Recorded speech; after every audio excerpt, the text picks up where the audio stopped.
Good morning, my vibrations. It's V to the I to the B to the mother of 5E, and I am back with a new book for us to start reading.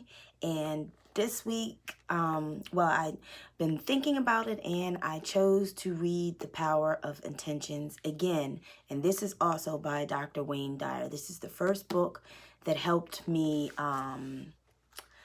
just get myself grounded and really know intentions, and I really think that I do need to revisit it. So I am going to go ahead and get started with the chapter 1.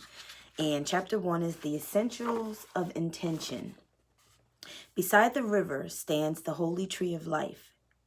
There doeth my Father dwell, and my home is in him. The Heavenly Father and I are one. And this is the essence of gospel of peace, and that's what it says. So I'm just going to go ahead and read the first chapter, if I can get it done by the time I have to go to work. So, chapter 1, viewing intention from a new perspective. Refresh. In the universe, there is an immeasurable, indescribable force which shamans call intent, and absolutely everything that exists in the entire cosmos is attached to intent by a connecting link. Carlos Castaneda. So there we go. During the past several years, I've been so strongly attracted to studying intention that I've read hundreds of books by psychological, sociological, and spiritual writers, ancient and modern scholars, and academic researchers. My research reveals a fairly common definition of intention as a strong purpose or aim accompanied by a determination to produce a desired result. People driven by intention are described as having a strong will that won't permit anything to interfere with achieving their inner desire. I imagine a sort of pit bull kind of resolve or determination. If you're one of those people with a never give up attitude, combined with an internal picture that propels you toward fulfilling your dreams, you fit this description of someone with intention. You are most likely a super achiever and probably proud of your ability to recognize and take advantage of opportunities that arise. For many years, I've held a similar belief about intention. In fact, I've written and spoken often about the power of intention being just what I've described above. Over the past quarter of a century, however, I've felt a shift in my thinking from a purely psychological or personal growth emphasis toward a spiritual orientation where healing, creating miracles, manifesting, and making a connection to divine intelligence are genuine possibilities. This hasn't been a deliberate attempt to disengage from an academic and professional background, but rather a natural evolution that's been unfolding as I began to make a more conscious connect with spirit. My writing now emphasizes a belief that we can find spiritual solutions to problems by living at higher levels and calling upon faster energies. In my mind, intention is now something much greater than a determined ego or individual will. It's something almost totally opposite. Perhaps this comes from shedding many levels of ego in my own life, but I also feel the strong influence of two sentences I read in a book by Carlos Castaneda.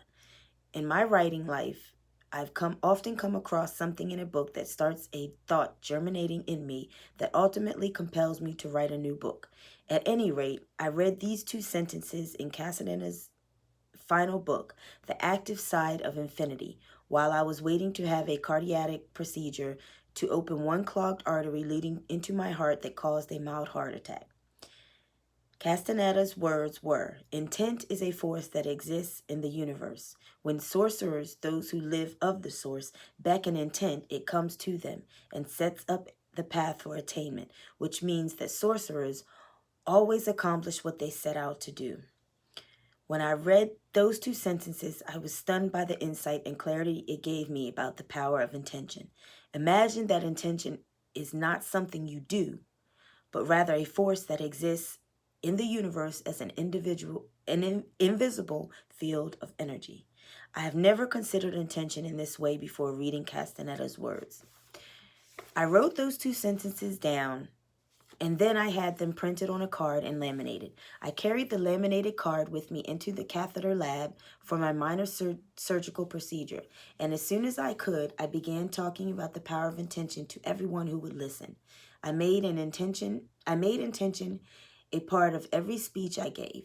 I immersed myself in the idea to use it not only for my own healing, but to help others use the power of intention to carry them where they're fully equipped to go. I had experienced Satori, or instant awakening, and was intent on offering this insight to others. It had become clear to me that accessing the power of intention relieves so much of the seemingly impossible work of striving to fulfill desires by sheer force of will. Since that defining moment, I have thought of the power of intention in virtually all of my waking hours, in books, articles, conversations, telephone calls, items arriving in my mailbox, and arbitrary works I might be looking at in a bookstore. All seem to conspire to keep me on this path. So here it is, the power of intention. I hope this book will help you view intention in a way and make use of it in a manner that leads you to define yourself as Patanjali suggested more than 20 centuries ago. Dormant forces, faculties, and talents come alive, and you discover yourself to be a greater person by far than you ever dreamed yourself to be. Patanjali's 2 words, dormant forces, kick-started me in the direction of writing about intention. Patanjali was referring to forces that appeared to be either non-existent or dead, and he was referring to the powerful energy a person feels when inspired. If you've ever felt inspired by a purpose or calling, you know the feeling of spirit working through you. Inspired is our word for inspirited. I have thought long and hard about the idea of being able to access seemingly dormant forces to assist me at key times in my life to achieve an inner burning desire. What are these forces? Where are they located? Who gets to use them? Who is denied access? And why? Questions like these have propelled me to research and write this book and subsequently arrive at a totally new perspective of intention. At this point, as I'm writing about my excitement of realizing a long obscured truth, I know that intention is a force that we all have within us. Intention is a field of energy that flows invisibly beyond the reach of our normal, everyday, habitual patterns. It's there even before our actual conception. We have the means to attract this energy to us and experience life in an exciting new way. Where is this field called intention? Some prominent researchers believe that our intelligence, creativity, and imagination interact with the energy field of intention rather than being thoughts or elements in our brain. The brilliant scientist David Bohm, writing in Wholeness and Implicate Order, suggested that all ordering influence and information is present in an invisible domain or higher reality and can be called upon in times of need. I found thousands of examples of these kinds of conclusions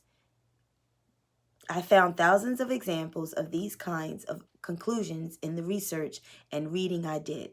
If scientific evidence appeals to you, I suggest that you read The Field, The Quest for the Secret Force of the Universe by Lynn McTaggart. Her book is filled with studies supporting the existence of a higher, faster energy dimension or field of intention that can be tapped into and used by everyone. The answer to where is this field is, there's no place that it's not, because everything in the universe has intention built into it. This is true for all life forms, whether it be a wildebeest, a rose bush, or a mountain. A mosquito has intent built into its creation and life experience. A tiny acorn with no apparent power to think or make plans for its future contains intention from the invisible field. If you cut the acorn open, you won't see a giant oak tree, but you know it's there. An apple blossom in the springtime appears to be a pretty little flower, yet its intent built into it and will manifest in the summer as an apple. Intention doesn't err. The acorn never turns into a pumpkin or the apple blossom into an orange. Every aspect of nature, without exception, has intention built into it. And as far as we can tell, nothing in nature questions its path of intent. Nature simply progresses in harmony from the field of intention. We too are intended from the energy of this field. There, there is there is what some call a future pull in the DNA that's present at conception of each of us. There is what some call a future pull in the DNA that's present at conception in each of us. In the moment of our conception, when an infinitely tiny drop of human protoplasm combines with an egg, life in the physical form begins. Intention directs the growth process. Our body structure, the shape of our physical features, our development, including our aging, are intended in that one moment of conception. The sagging skin, the wrinkles, or even death are all there. But wait, what actually happens at the moment of conception? Where did this life born of intention begin? As we examine that seed-egg dance, attempting to discover its origin, moving backwards toward creation, we first find molecules, then atoms, then electrons, then subatomic particles, and then subatomic particles. Ultimately, we're here to put these tiny quantum subatomic particles into a particle accelerator and collide them, trying to put our finger on the source of life. We discover what Einstein and his scientific compatriots discovered. There's no particle at the source. Particles do not create more particles. The source, which is intention, is pure, unbounded energy vibrating so fast that it defies measurement and observation. It's invisible, without form or boundaries. So, at our source, we are formless energy, and in that formless, vibrating spiritual field of energy, intention resides.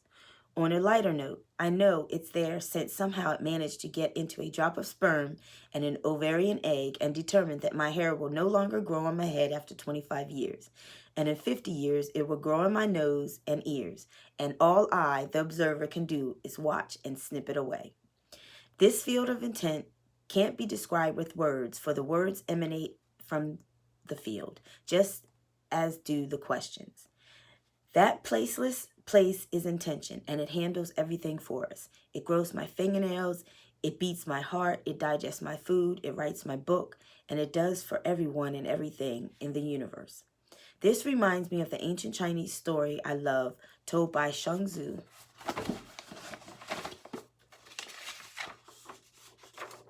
There once was a one-legged dragon called Hu. "How on earth do you manage those legs?" he asked the centipede. "I can hardly manage one." "Matter of fact," said the centipede, "I do not manage my legs." There's a field, invisible and formless, that manages it all. The intention of this universe is manifested in zillions of ways in the physical world, and every part of you, including your soul, your thoughts, your emotions, and of course, the physical body that you occupy, are a part of this intent. So, if the intention determines everything in the universe and is omnipresent, meaning there's no place that it's not, then why do so many of us feel disconnected from it so frequently?